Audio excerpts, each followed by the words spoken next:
Greetings all my knights and padawans out there. I am Jedi, and today we're going to be doing a budget gauntlet deck. That's right. That's a bit of a breakdown tutorial for you new players and also the players that just like to play gauntlet versus the AI. I'll explain what gauntlet is in a moment, but first let's get into the deck. Now this is a budget deck, which means it is going to go no higher in rarity than rare, with a Avara the Fate Touched in the market for the late game, but it is, I believe, a free legendary that you get with the tutorial, so that's why I put it in there. But going with the market, we have Annihilate and Fell Ritual as different forms of removal against the AI. Then Triumphant Return to get back an upgraded unit, which we'll talk about in a moment. And then Inquisitor's Blade that can be swapped out with something if you don't have the campaign for it. It is one of the campaign cards, but giving, as we'll explain in a moment, one of your units flying and +3 attack is extremely helpful, and the fact that it has Destiny means you can get it twice is really good. Nothing special about the power base, just straight Argent Port. So for budget considerations, yet again, I'm not running any of the emblems. It's just the 5 and 5 sigils with the banner, insignia, crest, and then seat. As far as the main deck goes, shout out to Sizzle Steam for being the first person to introduce me to this deck way back when. I kind of modified it a little bit for what I like. And then, so once again, real quick, the curve just top out at 4, being Corrupted Umbran and Memory Treasure. But should you go into the late game, you're able to get Vara back. The deck consists of 4, well, you guys can see it, 4 Outcasts, 4 Hojin, 3 Stewarts. And this is, both of these 2 slots are interchangeable with things like Life Speaker and any other 2-drop that you think is useful. I like having a deadly unit here because of the fact that the computer doesn't like deadly units, and it tends to hold back quite a decent number of attacks from the computer. So this deck, once again, is built for Gauntlet. The reason why we have Ghostblade Outcast is to synergize with our Unfinished Business and Memory Treasure. What this deck wants to do is play Unfinished Business. It gives one of your units +5/+5, but then you have to sacrifice it at the end of turn or if it deals damage. So what you do is play the Unfinished Business on the Outcast, making it a 6/6 Lifesteal Exalted. Then whenever it dies, you can put that 6/6/6 and Lifesteal weapon on one of your other units, presumably one of your flyers. That's why we do have a Silverwing Familiar there for the potential Lifesteal flying Aegis, right? So when you buff that guy, it's kind of a safe target, to be honest with you. We do have a lot of lifesteal units because I feel like that's a decent way of getting back at the computer whenever you redraw to a slow hand or a bad hand and they get aggressive on you early. The lifesteal definitely comes in handy to bring you back into it. Unseen Commando, another base of lifesteal. Hidden Road Smuggler is what gives us access to our market, but you can easily swap that out for one of your other merchants and just adjust your market accordingly. And then I already talked about Memory Treasure, Corrupted Umbran, of course, another lifesteal that could get big. And then as far as our spells go, we have Spiteful Strike because of the fact that I feel like Quick Draw is very good against the computer. We have 2 Immortalizes, which is another way to get back some of our units and giving them Exalted should you have extra power, since we have such a low curve. Obviously, giving something like, for example, Silverwing Exalted is extremely effective. Vara's Favor is just to clean up our draws, make sure we hit our power, and it is another way of triggering Hojin to ramp. Slay is our universal removal spell, and then of course we already talked about Unfinished Business. So a very straightforward deck. Once again, some of the flex slots are things like Spiteful Strike and the 2-drop slot, which you can interchange whatever you want. Life Speaker is not horrible because you can keep bringing it back and giving it the +3/+3. Though I took it out for, I believe, the Stewarts because of the fact that we just have so much lifesteal, which pretty much only pretty much just the Stewart and the Memory Treasure being the only 2 things without lifesteal, which could be given lifesteal thanks to Spiteful Strike. That can also be like a Finest Hour or something of the sort. And of course, additional removal if you so feel the need.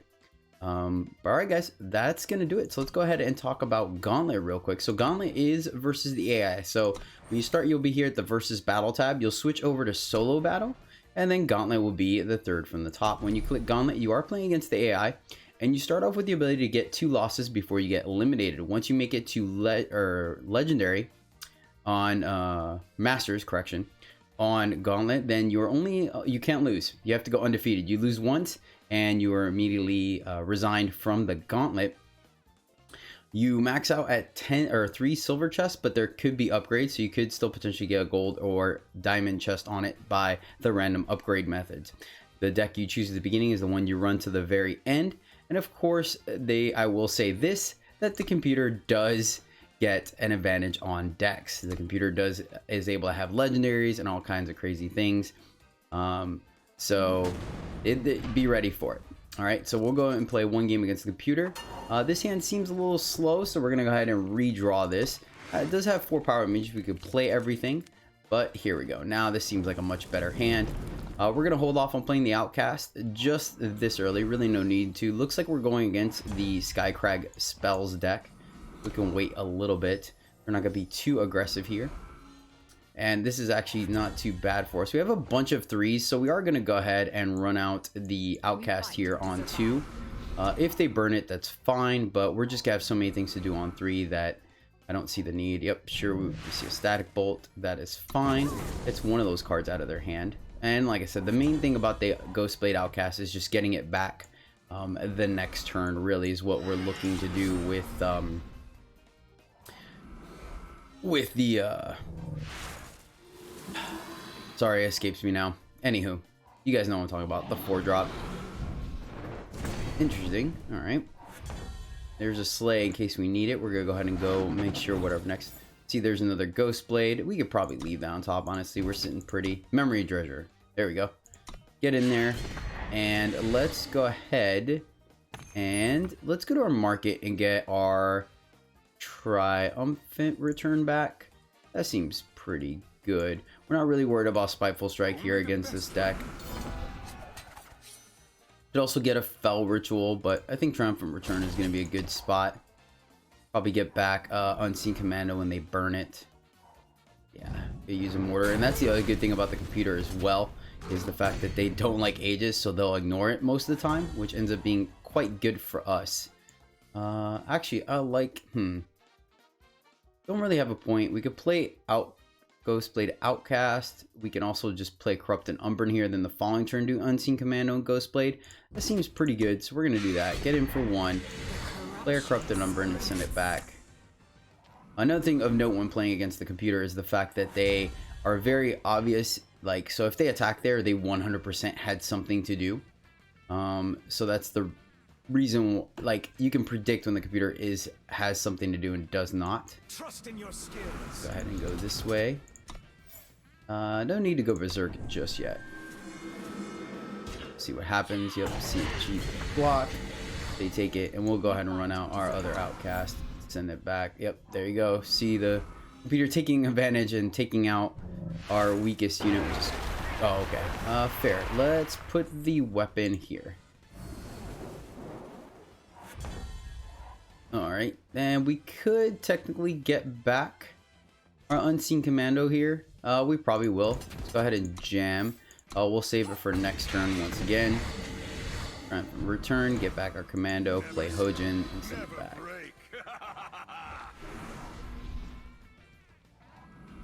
Let's see. Another one, alright, fair. We are going to get to do a bunch of damage this turn. Can we kill them?